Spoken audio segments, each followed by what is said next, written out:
Brexit trade talks will see Boris Johnson shy away from a no-deal scenario and concede to the EU in order to get a deal, Labour peer Peter Mandelson predicted. The EU and UK are still yet to complete a deal as the deadline for an agreement is just around the corner.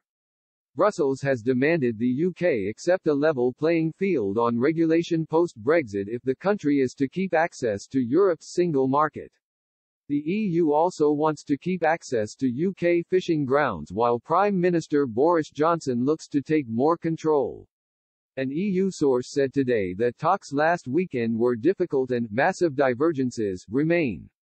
Brussels negotiator Michel Barnier will stay in London to resume talks. With the conclusion of trade talks so close, the prospect of concessions, and which side will fold first, is a pivotal topic of debate. Labour peer Peter Mandelson predicted earlier this year that the UK will try to avoid no deal as Mr. Johnson doesn't want the disaster. He said in July, if we left the European Union at the end of this year on WTO terms, we would pay both a short-term and a long-term price in doing that. It would be very serious for us. And coming on top of the whacking businesses and jobs have had from COVID. I mean, it doesn't bear thinking about. Which is why I believe this government, which has not lost all sense of perspective, I think would realize that it does need a deal. It can't deliver a second whammy of that kind to the UK economy. More recently, figures in the EU have also predicted that Mr. Johnson will accept the EU's demands.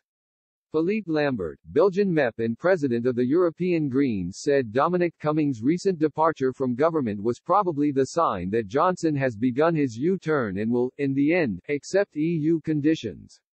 A UK official responded by saying that David Frost and the UK negotiating team are completely focused on the negotiations. They added, I guess the reason the EU feel the need to say these sorts of things is that they are starting to realize that we meant it when we said there were fundamental principles from which we couldn't move.